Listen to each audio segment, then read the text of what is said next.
This podcast is part of the Blueberry Network. Blueberry.com is where listeners and podcasters come together. Check it out at blueberrywithnoease.com. So the Earbud U podcast, while fun to put together, doesn't run for free. And while we're happy to be a new member of the Blueberry Network, we'd like you, our faithful listeners, to do something for us.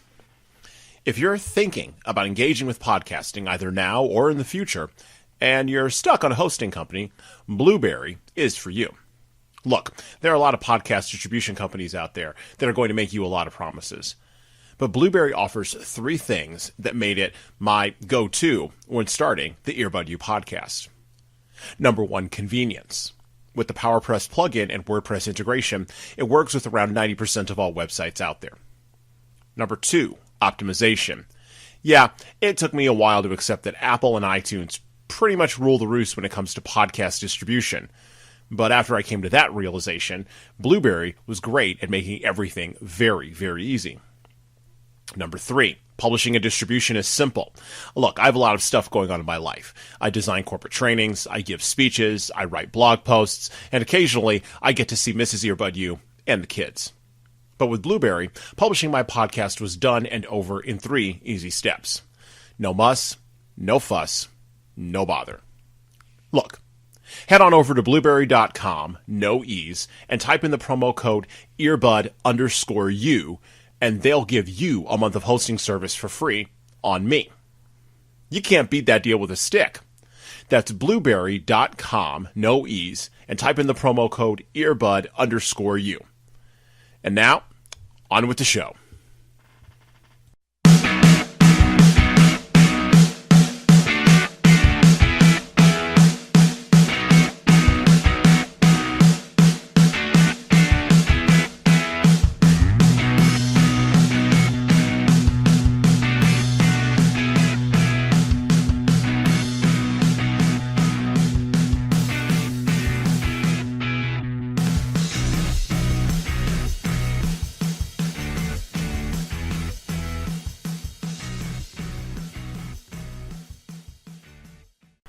Sometimes you wind up with a problem you didn't expect to have because you weren't paying attention to the right thing at the right time.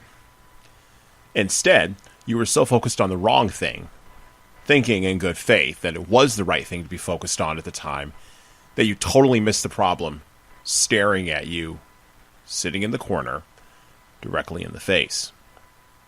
Then, when that problem gets tired of being ignored and finally rears its ugly head, as problems often do, well, you're blindsided by what happens to you. Now, this happens to people, neighborhoods, societies, and even cultures. And as the summer of 2015 rolls on through the United States of America, well, the only thing that we know for sure is that blindsiding is happening more and more often in our American culture. Welcome to the show. This is Earbud U, Season 2, Episode number 5. Our guest today knows all about being blindsided by not paying attention. Donya Zimmermaan, former lawyer and current business consultant and mediator, ran her own law firm for a little while. But like many entrepreneurs, she became so focused in one area that she completely neglected focusing on another area. And she's a native of Baltimore, Maryland, born and raised in the hardest of hard places, and you're going to hear that come through in her interview.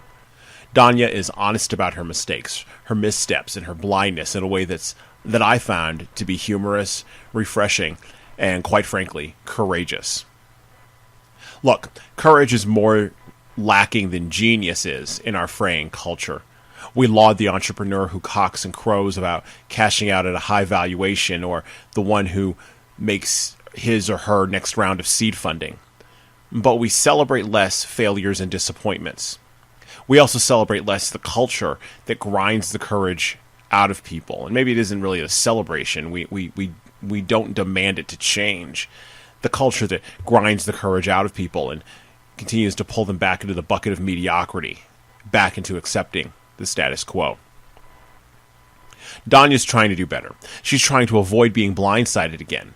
And, much like her city, her state, and even her country, what she most needs right now is not our approbation, our condemnation, or our slings and arrows. What she and many others who try and fail and get up and try again really need is our grace, our forgiveness, and an open hand of hope and help. And now, let's get into it. Welcome to Earbud U, Season 2, Episode number 5. Get your knowledge on through your earbuds. Our special guest for our show today is Donya Zimmermaan, business consultant, speaker, and trainer. She works in the Baltimore area, combining her interests in family law with a passion for moving herself and her business clients forward in the stream of life. Donya regularly posts to her blog, and we'll have the links to her blog and her websites and all the other kind of good stuff in the show notes below this episode. She's also a published author. Donya is highly active on LinkedIn and has a compelling personal and professional journey and a story that I think everyone who's listening to the Earbud Year podcast will want to hear. Welcome to Earbud U, Donya. Hi, how are you, Jesan? Thank you for having me today. Oh, you're welcome. You're welcome. So for our listeners, I know I gave you a good opening there, but why don't you tell our listeners what exactly is it that you do? Well, basically, the name of my business is Family and Community Mediation and Business Consulting, and I started that business in May of 2013. I started the business because I had a law practice for 15 years where I practiced family law, bankruptcy, juvenile law, and I was tired of arguing and litigating cases, and I got tired of tearing people down, and I wanted to build people up. And that's why I decided to take training in mediation. And with mediation, it's a way for people to resolve conflicts without involving court, having to go to court. They can resolve their issues on their own without a third party, like a judge, telling them what they can and cannot do. And I decided to do business consulting because I found corporate law to be a little more interesting and fun to do. Okay. So it sounds as though, like you said, you had a family law practice for about 15 years. And if folks go out on Google, they're going to find you. So tell us about that experience. Well, the sad thing about that experience is that I had to close up my business because I had hired the wrong employee. And at the end of the day, me being the owner of the law firm, I had to take the blunt of what had occurred. Right. So at the end of the day, it was my fault. I should have been watching what was going on in the office, and I wasn't watching what was going on in the office, and I had to close my law practice up. Mm-hmm. And that's why I decided to become a business consultant, because I wanted to teach people how to properly set up their businesses and to make sure that they are sustainable and that they don't have to close them because of stupid little mistakes, like hiring the wrong employee, embezzlement, mishandling of clients' funds. Because when you're running a business, you have to be very careful what you do with clients' files and with their money. Absolutely. Absolutely. And that was one lesson that I learned from my first business. Right. Right. Okay. So this is now your second time through the rough, so to speak. How did you sort of, now you talked about sort of how you came out of this other thing and you're coming into this new thing, but that's developing another entrepreneurial project. And so were you raised to believe that you could do this? Sort of walk our listeners through what that kind of looked like. Like, how did you get the impetus to decide, hey, I'm going to go out and open up first a law practice and now a business consulting practice? Well, when I first started my law practice, I couldn't get a job with the major law firms in the Baltimore, D.C. metropolitan areas. Mm-hmm. So instead of waiting for someone to hire me, like my mom and dad said, why don't you start your own law practice? So, and when you're in law school, they teach you how to litigate and how to go to court and be a good litigator, but they don't teach you how to be a business person. Right. Yeah. The business aspect, because it's a lot of people that I knew that had their law practices and they got in the same situations and issues and problems that I had because we knew how to be attorneys, but we didn't know how to be business people. Right. Right. And, you know, a lot of mediators also, mediators and conflict resolution professionals also kind of run into that issue, particularly in sort of determining rates and what to charge and how much to charge for what they do and what that looks like and what clients to take and things like that. You're a marketer, you know, not just on LinkedIn, but also in a lot of other areas. How did you figure out that marketing should be a core of what you do in order to attract clients?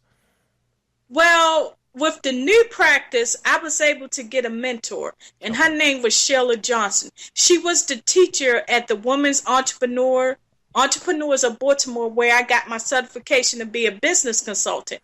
And she showed me how social media was important. I had no idea what LinkedIn was. I was just socializing on Facebook. I didn't know what Facebook was. I didn't know what Twitter was.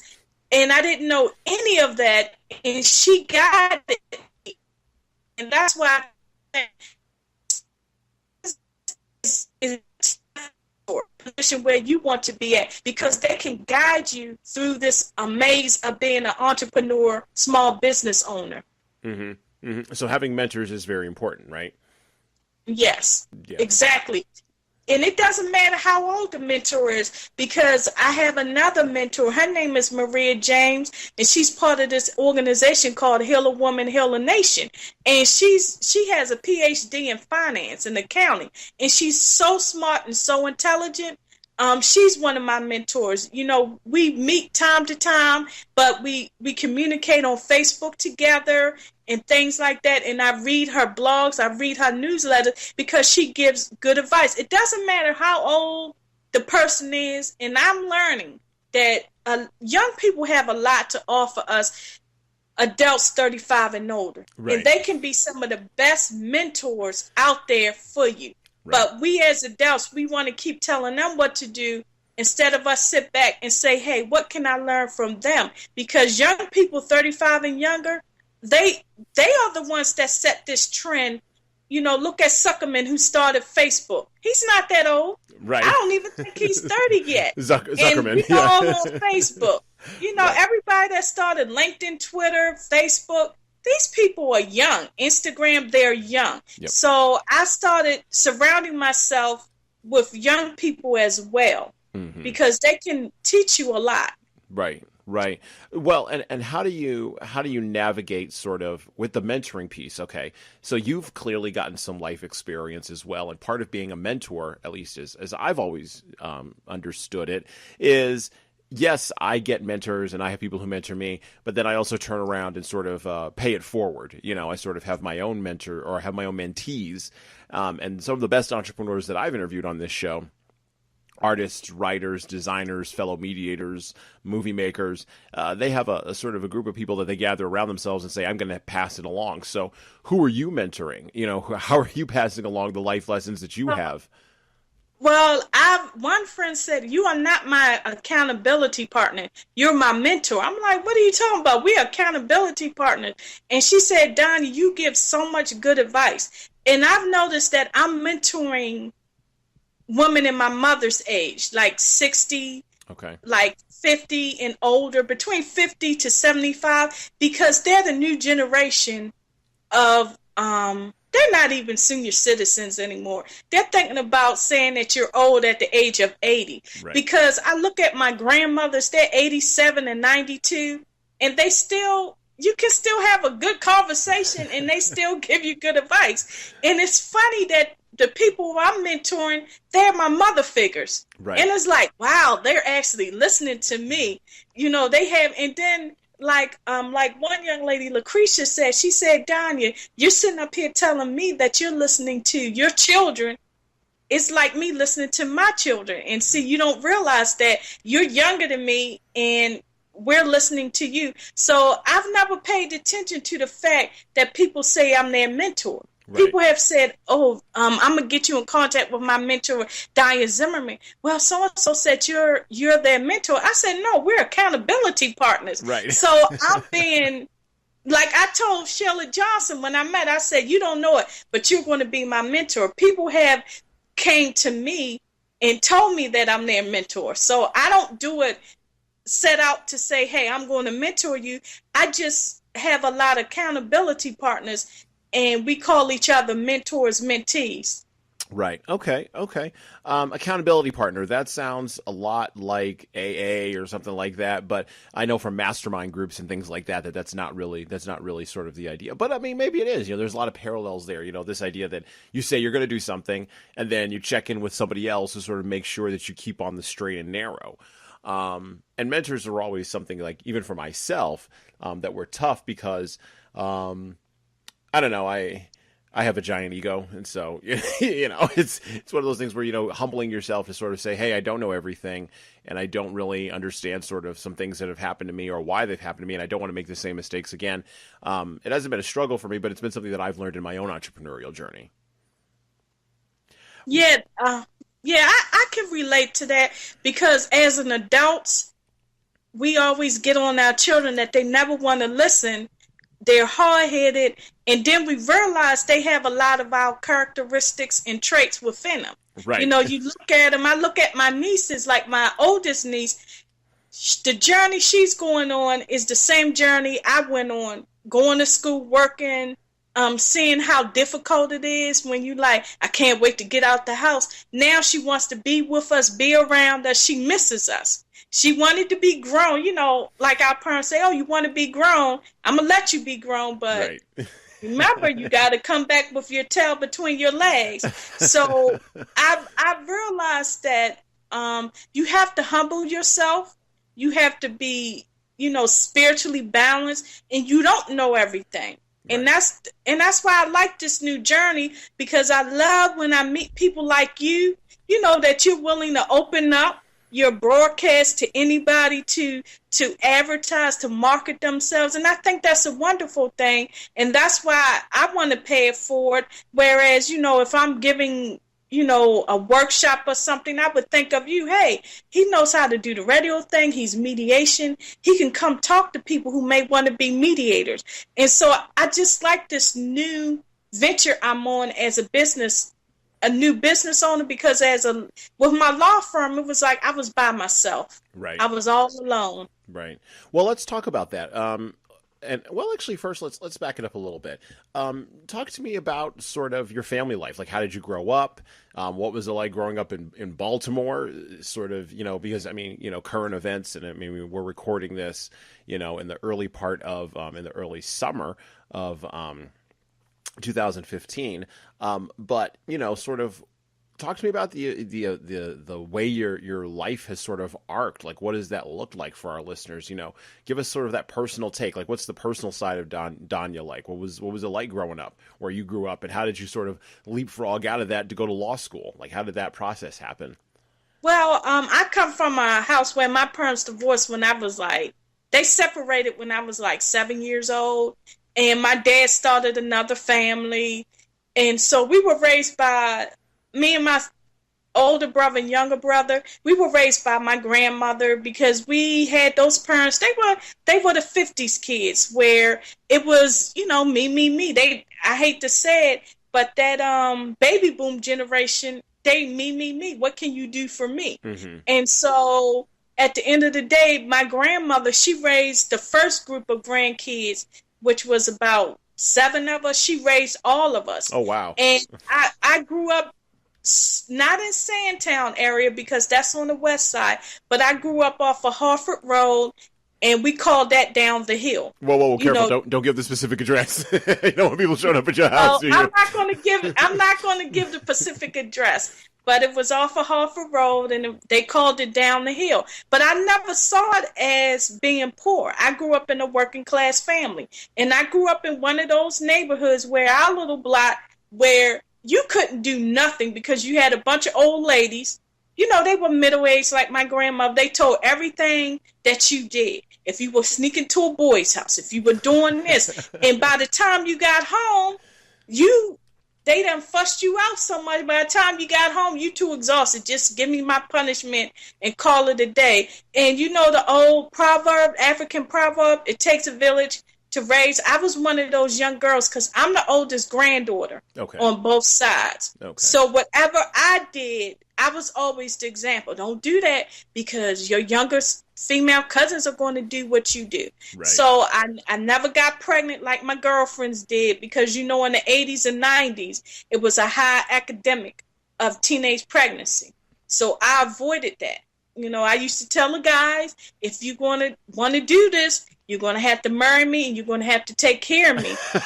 So that was my spiel that my grandmother taught me to tell guys. Right. So that kind of pushed that off. And the women in my life, they never had the chance to get an education like I did. And even my grandmothers were on me. I don't want you to go through what I went through with a husband that doesn't support you, doesn't love you. Get your education. And when I would slip up, like I was put on academic probation in law school because I had a D minus, 1.7. My grandmother sat me down and said, I didn't pay and put you through school for you to fail. Right. Even I can at least get a C minus. You got to do better. So my first mentor was Howard. Howard was there for me. He saw I was depressed. He said, what's going on, Donya? I said, I'm failing. I'm on academic probation. I may get put out of University of Baltimore. He said, let me sit you down. Let me tell you what classes to take, who are the easy classes to take, who to take for what. And after that, Jesan, I was getting A's and B's because I followed. He prepared me because this was my first year of law school. He prepared me. I had my schedule. He made my schedule for every semester until I finished law school. And I graduated with a 2.9. If I hadn't got that 1.7, right, I would have graduated with at least a 3.2. If I would have met him, before I chose my classes. So my aunts had a lot. My aunts, my grandmothers, when my mother couldn't pick up the slack, they picked it up for me. Mm-hmm. It was like I was an extension of them. Extension of that family. Okay. Well, and you know what? I mean, going through law school is tough. I don't care what time you go through law school. I mean, my mother went through law school. I have a lot of friends that went through law school, and so law school is a tough road to hoe, even in the 80s, which is what you're talking about. How do you take the leap? And you said, no one would hire you coming out of law school. I'm assuming the GPA probably had a little bit of something to do with that.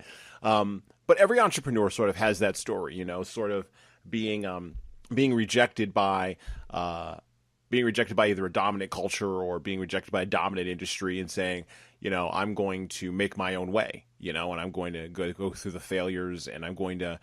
The writer James Altucher calls it choose yourself. You're going to choose yourself. You're going to pick yourself because no one else can pick you. And you did this in an era before the internet, and before social media. So you've seen both sides of this. You're at that age where you've seen both sides. You were there before Google, and now you're here after Google.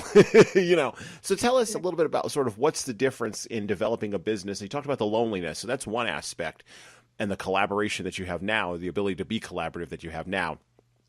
And then I'll switch over to talking about the business consultancy. But I want to explore this idea more of sort of before Google and after Google. Like, what was it like before Google? Let my listeners know, because my listeners are a little bit of a younger audience, a little bit of a younger crowd. And so they don't really have the historical knowledge of that. What was that like, to build a business before Google? For a business, I hate to say it, they used to say don't be an ambulance chaser. Right. But you had to. And a key factor before Google, before social media, you better have a good business card. Right. And you should always have your business cards on you.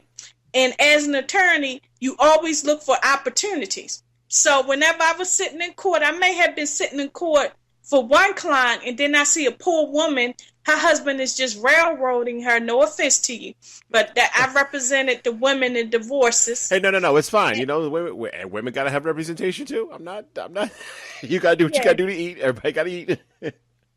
And they were being railroaded by their husbands. Their husbands were leaving them to take care of another woman and her children. And she agreeing. I had one judge where he said, you see that lady sitting behind you?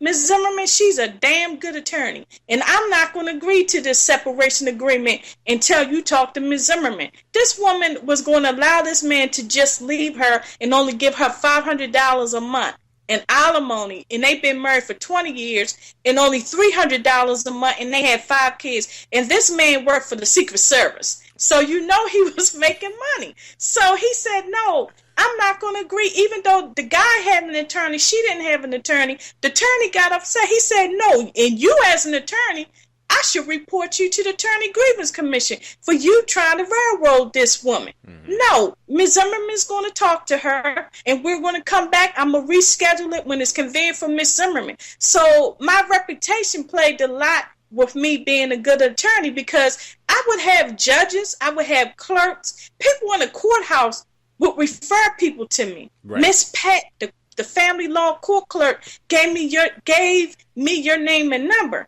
And they really not supposed to do that. Right. But they said I was the sweetest person and the nicest person, and I advocated for my clients, especially women. And I always got the women who couldn't afford me. Right. That's what they know. And one of my friends said I was the layaway attorney.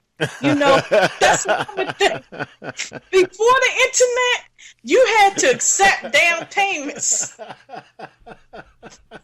I'm telling you. My friend Jackie called me the layaway attorney because I'd be like, you can't pay? You know, okay, we'll do a down payment, right, but I won't work on your case until the retainer is at a certain level. Yeah, but I will work with them, and that's what the clients like. And when you're before Google and stuff, you can sit behind your computer and do a virtual business without anything. But before Google, you had to be out there every day hustling. Right. I'm going to just be straight. You had to hustle. You had to advertise yourself. And even now, even with social media and stuff, you still have to present yourself as a certain brand. My brand as an attorney was I was the reasonable attorney.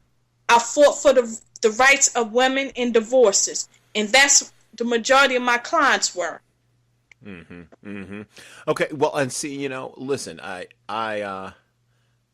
hear what you're saying, you know, about the hustle and all that, because people think, and erroneously, I believe, that with all these digital tools around, you can just sort of, I don't know, you sort of build it, you sort of slap it out there, and you put a logo on it, or you slap it on the back of I won't say bumper sticker, but you put it in somebody's Facebook feed, or you put it on somebody's Twitter, and all of a sudden people will just come. And it doesn't work like that. It's a lot of what I've seen is the shift has come.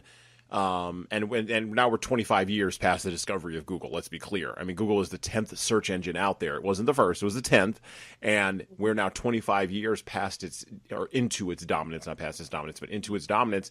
And people are now, and brands, by the way, organizations, big companies like Coca-Cola and Burberry and you know, and other small and medium-sized businesses as well, are really discovering that you've got to put in a lot of work. You've got to put in the effort. Like you said, you got to hustle. You know, you got to hustle. One of my friends was talking to me the other day, and he's like, "Listen, you're hustling all the time." I'm like, "Yeah, I mean, yeah, I'm out here, you know, picking it up and putting it down. Don't be fooled. This is work." But I think the majority of the work has shifted to the marketing piece, and you talk about getting referrals. The internet is just one big referral machine. But now, instead of just having Miss Pat, you know, give you a referral at the courthouse, now you're having, you got to rely on Johnny, Jimmy, and Janie, who you never met, who's on the other side of that LinkedIn post or on the other side of that blog post that you just wrote, to sort of really connect with that piece of content you created and go, hey, Donya, I'm going to think of her the next time I go and do this. And that's the hard work.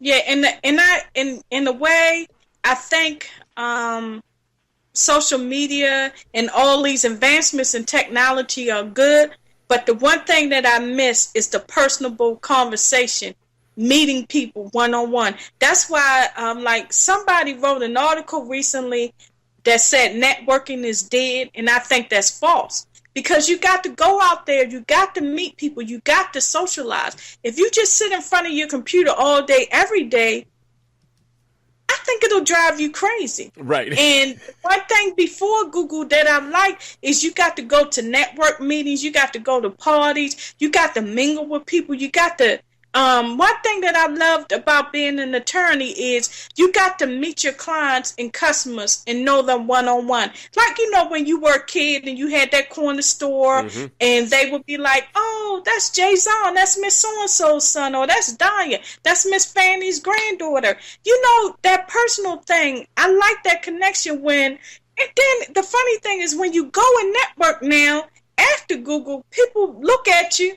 You don't know who I am? And it's like, no, I never met you. But then they're one of your best friends on Facebook because the picture they have, they look nothing like the picture. That's why for me, I like pictures like you look like who you are on your picture. Oh, yeah. I like just like that. That's why I don't do professional pictures for my pictures. I have my nieces and nephews take a picture of me and I put it up there because I want people to see the real me. So when they see me, oh, you're Donya, I know who you are. Some women, they get these fake pictures, all this makeup, and I don't know who they are.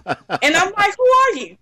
And then there's the person, oh, and I'm looking at them and you don't want to insult them. And you're like, oh, that's you.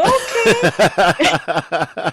Well, now you have to remember, this is a big podcast. Future clients may be listening. So, I mean, any future clients, just make sure you have good headshots. Yeah, that's sort of the deal. Make sure you have good headshots before you go talk to Donya. Before you try to connect with her on LinkedIn. Well, I apologize for that part. Well, I mean, my wife is a professional photographer, and she says, to a degree, basically the same thing. Like, who are these people that are trying to fool each other? And it's become sort of this image management piece versus I'm going to use this to network and sort of present myself as real as I possibly can. And so I try to present myself as real as I possibly can. I always say to clients, as a matter of fact, actually, I'll tell you a story. I just did a keynote at a statewide conference here in New York State this month, and everybody walked up to me. It was amazing, Donya. You'd be amazed by this. Everybody walked up to me and they were shaking my hand, and they said, "You look just like your picture." And I'm like, well, yeah. What else would I look like? I work really hard to look just like my picture. It's part of the branding. And when myself and when my body changes, and when I need to take new pictures, heck, I'll take new pictures. But I have the benefit of having an in-house photographer, so that's sort of how that works. Well, let's talk about your new business. Let's talk about business consulting. Let's talk about working with clients. How do you find your clients? Who is your ideal client? Let's start with that. Who's your ideal client? Well, I started a DBA doing business as Powerful Biz Woman. Right. That's under the umbrella of Family and Community Mediation. And I've noticed that the clients that I'm getting are women between 35 to 75 who are in that transition, where they started working for the federal government when they were 18. And, because of the economy, the government, state, local, and federal is starting to push people out. So people are starting to retire at my age, your age, like 35 and older, because they were working for the government for so long. And so they're being edged out, not because of their age, but because of their tenure. So I've met a lot of women who say, I'm not done living yet, but I want to make a living at what I love to do. Right. So now the people that I really gear towards is men and women between 35 to 75 because they're in their second phase, their second career. Okay. And that's who, that bracket, who's ended one career and they want to start another career. They're not ready to retire. Right. And so that's the clients that I'm getting. And the surprising thing is people are just connecting with me. That's why I realized I used to get upset and say, I'm not making money from doing these blogs. I'm not making money from doing these small business owner tips. But then people started connecting with me. Hey, how do I do this? Thank you for this advice. And I started realizing that all of this social content that I'm putting out there is getting me clients. Right. So, and I usually make a daily, every 7 days I put out a blog. And I put one out on LinkedIn. LinkedIn, they've really improved their website for you to publish stuff and add stuff. It's amazing what they're doing with their site. Right. Well, I mean, they are really, really focused on right now being sort of, the space for influencers, on the internet, particularly business influencers, being the spot where folks show up. If you ever have an opportunity, watch the LinkedIn shareholders meeting from January of, I think it's last year's shareholder meeting. Their shareholder event was kind of amazing. You can actually find it on YouTube if you link to that. Okay, so you're looking at your ideal client, 35 to 75-year-old men and women who are in career transition, which is, I guess, how we would sort of dress up that word, who are in career transition. What kind of dreams, what kind of ideas do they bring to you, and do they say, Donya, can you help me out with this? Like, what kind of dreams are you getting? Because I'm up here in upstate New York. There's different dreams here. It's a different background in this geographic area. There's a lot of, this is the former home of IBM, so there's a lot of folks here who are very much focused on maybe selling, manufacturing, that kind of stuff. But Baltimore is a totally different game, Yes, and we're Washington, kind of D.C. sort of like that, but we're more white collar. Right. And okay. the key for us is community sustainability. Okay. And the problem that we've had in Baltimore City, and the young kids had to wake us up, is the government took away all of the opportunities for young people. Like no jobs, no after school programs, no summer programs. Because when I was a kid, that's how we stayed out of trouble.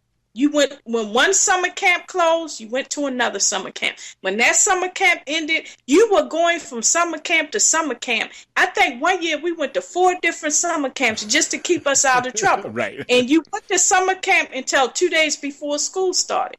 There was always a away camp, and they don't have any opportunities. And another thing that's happening in Baltimore City is that they're not investing in small business.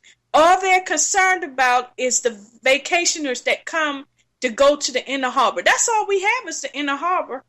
And Baltimore fails to realize it's not like D.C. D.C. is the nation's capital. So D.C. is historic. So they always want to have things for vacationers to do, for tourists to do.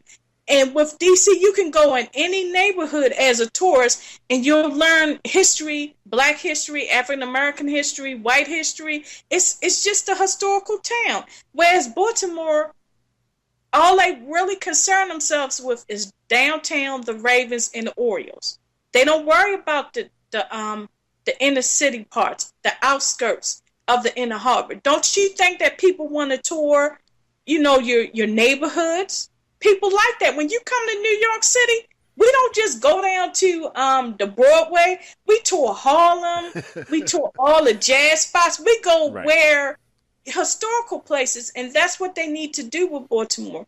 And the sad part is we're starting to realize, because I went to a meeting with a group of Islamic brothers. They had a meeting. And we were trying to figure out how we as a community of people, regardless of race, religion, creed, or color, could come together and create opportunities for small businesses, for people who want to start their own businesses, and young people. So that's what we're starting to do in Baltimore City. And a lot of people are starting to realize that they cannot get jobs, so they have to create their own jobs. Well, what kind of jobs are they interested in creating? I mean, this is the thing. Like everything you're saying, people who are outside of Baltimore, or people who have ever been inside of an inner city core. Like I lived in Detroit for a while. Anybody who's ever lived inside of an inner city core has seen this sort of decay. It doesn't matter whether you're in L.A., New York, in Harlem or the Bronx or Brooklyn, and all these, or even Detroit, which is sort of going through the beginnings of a revitalization right now. Yes. But you're right, it has to come from the grassroots level. So what are these, for my national listeners and my global listeners, what are some of these grassroots ideas that your clients are coming to you with and saying, Donya, can you help me make this happen? Or can you give me some advice? What are some ideas?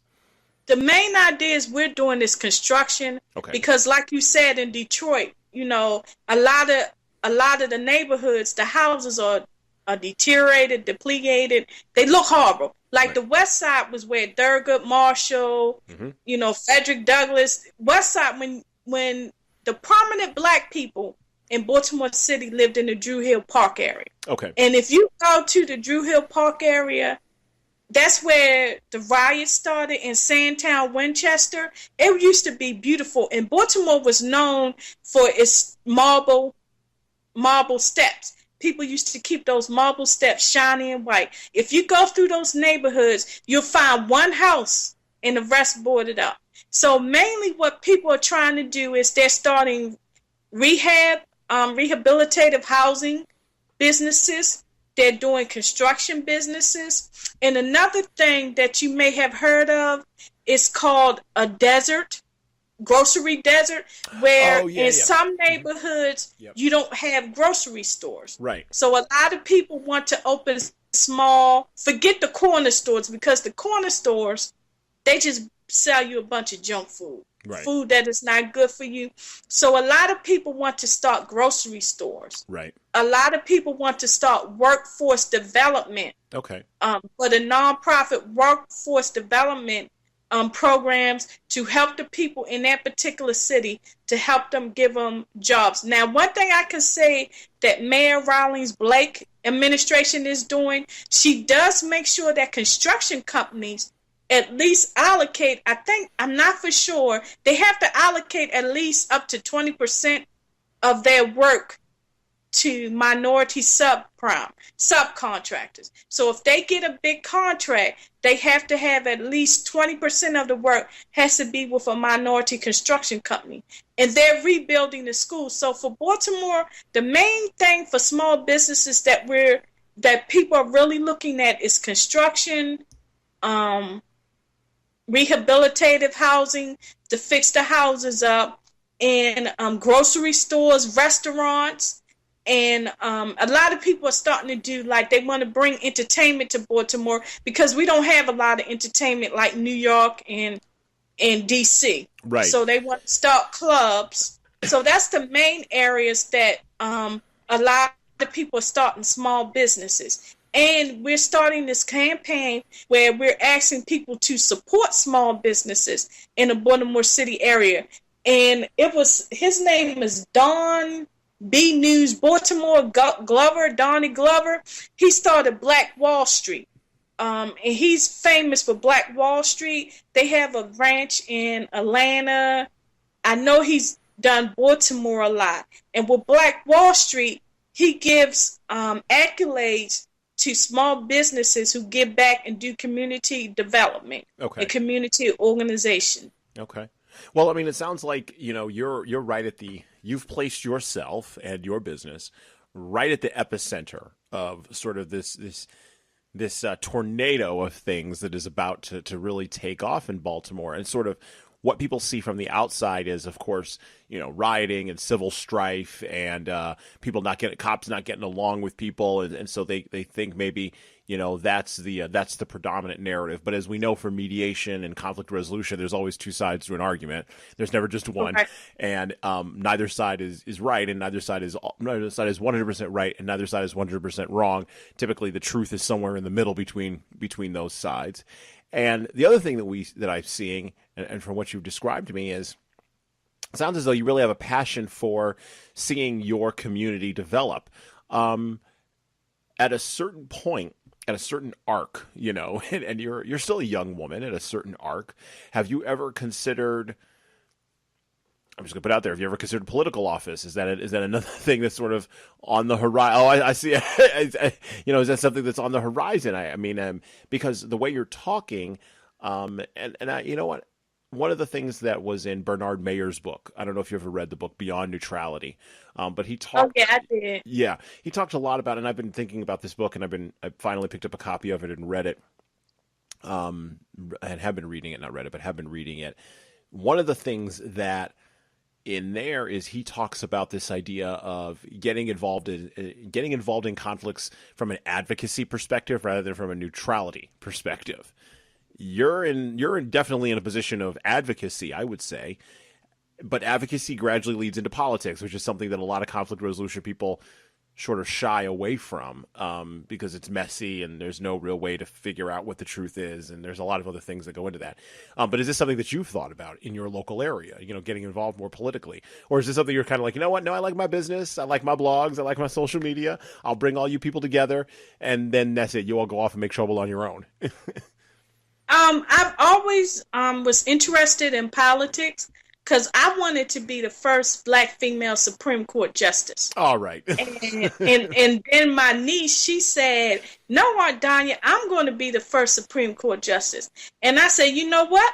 Whoever makes it first will do it, because I plan on going back, fixing everything with my law degree. I mean, with my legal practice part.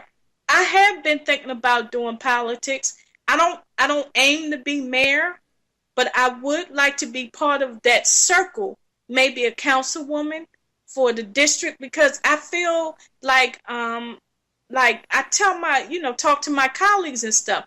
I don't like the fact that the House of Representatives, they're allowed to stay there till they die. Right. Because the guy, his name was Burr from West Virginia. Mm-hmm. He just died. Strom Thurmond was in there till he was almost 100. And I'm like, why do these people get to stay in office? These people are from the 1940s, 50s, 60s, and 70s. It's time for us to get fresh blood up in there. And I like what Senate does, but then at the same time, with the Senate, you can be reelected. But the good thing is you only can serve a certain number of terms. But with the House of Representatives, that's why we can't get anything done in this gridlock. I think that some politicians need to step back and let the young people lead. Like, I never forget when Reverend Jesse Jackson Sr., that's when I lost respect for him. When he was on, I don't know if it was CNN, and he said, and he didn't know that the speaker was off, and he said I could just grab him by the balls and hang him or something like that. I was so offended by what he said. Right. I'm like, you are part of that generation where you are the stepping stone for President Obama to get to where he's at. Sure. And he's acknowledged you. Right. He said you were like the first Black, man to run for president, and Shirley Chisholm was before him. Mm-hmm. She was the first woman and the first Black person to run for president, and Jesse Jackson. Politicians need to learn when they do their time, you did your time, now it's time to let the young people come in. Right. But when people get power, that's what I'm afraid of. I don't want to be one of those people when I get power, I want to keep power. It's like, I want to be one of those people where I serve a few terms as a councilman, state senator, whatever, and then I pass the torch on to somebody young. I mentor somebody to take over from where I started. Well, that's politics as entrepreneurship, right? I mean, that's just another entrepreneurial venture. It's just another business that you sort of get into. You scale it up as much as you possibly can, and then you move forward. Well, let's talk about because we're getting close to wrapping up here, but let's talk about publishing a book. Now, I will tell you, for me, I know, we were trying to set this up. You were kind of surprised that I hadn't published anything yet. And, in some ways I'm like a turtle. I'm like that turtle in the tortoise in the hare. I do. I take my time, I do. But in other ways I'm not, in other ways I'm very quick on things.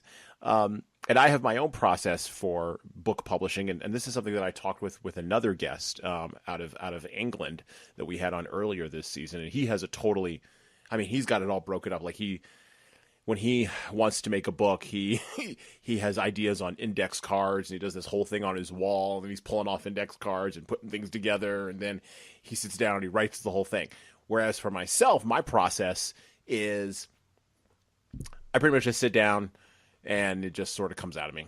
And then I spend the next few months, in this case months, thrashing and editing, and sometimes it works, and, sometimes not so much. But I'll have two or three, like I have another idea in my head for a book right now, which I'm trying to conceptualize in my brain before it all sort of comes out. So I have to sit and sort of based on something. But for you've already published a book. So talk our listeners through that book publishing process and what you learned from that. Well, for the record, it's almost published. Okay, It's almost not published. it's not quite published. But the thing is, the wonderful thing is, people push me to do stuff. Mm-hmm. My mentor said, "You need to write a book." I was like, "What is she talking about?" But then when I got the book together, Jesan, and I saw the cover, I was like, "Wow, it's not as bad as I thought." But I don't believe in when some people say, "Oh, I can teach you how to write a book in a weekend." See, these people been writing books for years, Jesan. Right. Yeah. And they be trying to fool you. You can write a book in 30 days, in 3 days. And I'm like, but you've been doing it for 20 years. Right. Of course, you can write a book in 3 days. For someone like me, I can't even figure. It takes me about 2 weeks to figure out the darn title to the book. So for me, it's just what I did is I take my blogs become part of my book. And right. One interesting thing, I made a connection on LinkedIn with this young man. He sells insurance and he likes my small business tips. Mm-hmm. And he said, "Are you planning to write this small business tips into a book?" And I said, "Yes." And he said, "Okay, well, keep me informed about it because I want to buy the book." Mm-hmm. So I got to hurry up and get that book done, and it's like, that's why I was surprised when you said you hadn't written a book, because you have a lot of great content on Facebook, LinkedIn, especially LinkedIn, that I think you can put into a book. Oh yeah, I mean, I'm working on it. I'm working on a book. I have been for, like I said, for about the last 8 or 9 months now. I'm getting close to the end of it right now. And so I got to find an official editor, and I've got to find a publisher and sort of work through that entire process. But yeah, I mean, I'm always interested in other people's process, sort of how they go from idea to fruition. But you said you spent 2 weeks on the book title. Me, I had it like that. So, Yeah, but I got a good place for you to get a book editor. Oh, yeah. And you can help a young person go to internships.com. Okay. Because I put out an ad for that, and it's wonders. Internships.com. Okay. Yeah, I'm plugging that for everybody. Okay. If you're looking for a photographer, you can't afford stuff, internships.com, because they can give you, especially, book editors and stuff like that. They're very good with that. Right. And these are professional people who've been doing this for years. Right. And right. Yeah. And the first book that will be out it's going to be out next month, and I'll make sure you get a free copy, because you were one of my inspirations for it. It's Daily Devotionals for Entrepreneurs. Awesome. That'll be out next month. And then the other one that I'm working on, which will be out at the end of August, is How to Use Your Willpower. It's like how to use your mind to make your dreams a reality. And, because a lot of people don't have the willpower mm-hmm. to go ahead and pursue their dreams. And I wanted to write a book like that to inspire people like me who may be unemployed and who had a job, and all they knew all their life was how to work. They had a career. Either they lost a job or they had to retire early, and they don't know what to do with themselves. They're trying to find another job, but they're unsuccessful doing it. This book will help them to get the willpower to say, hey, if they're not going to hire me, I'm going to create my own job.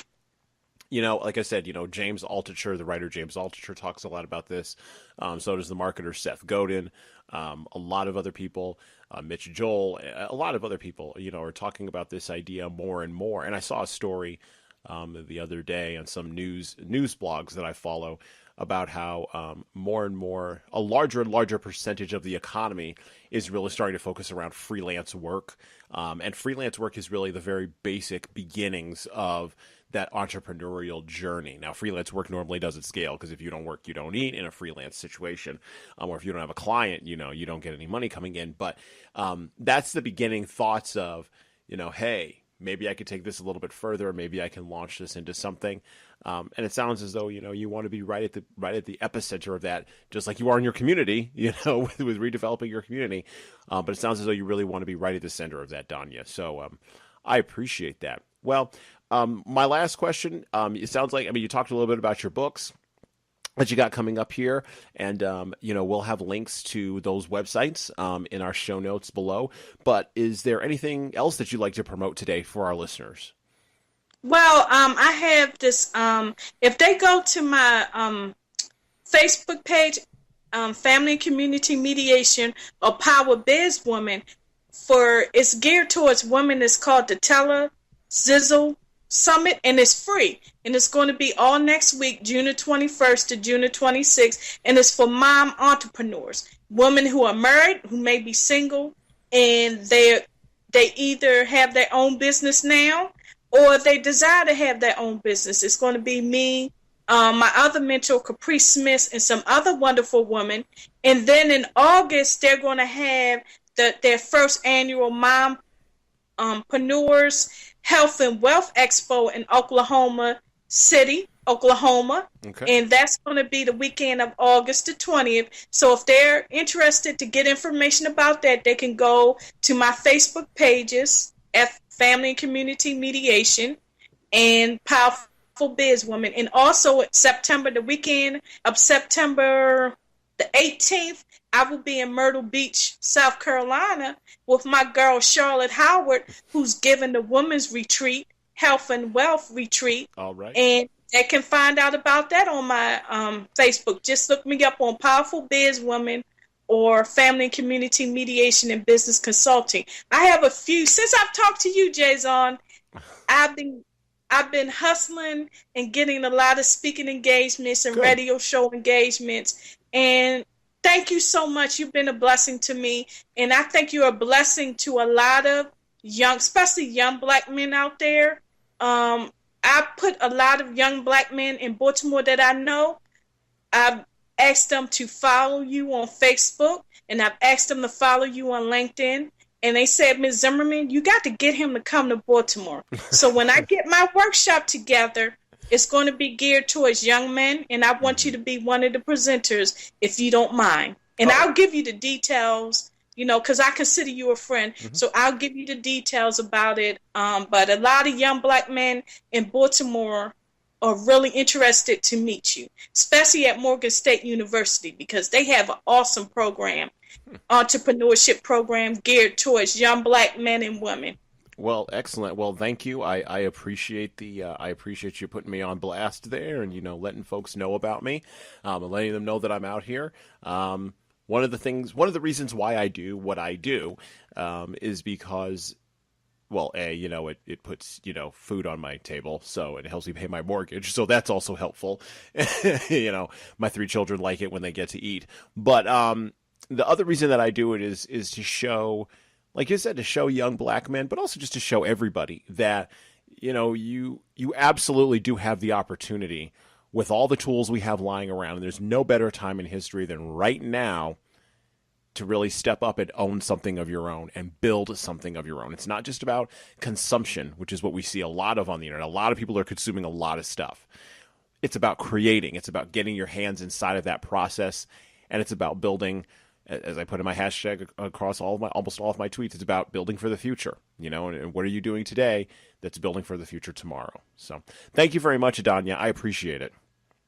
Thank you so much for having me. Absolutely. So we'll have Donya's links to her Facebook page and everything else in her show notes. And thank you very much for listening to Earbud U.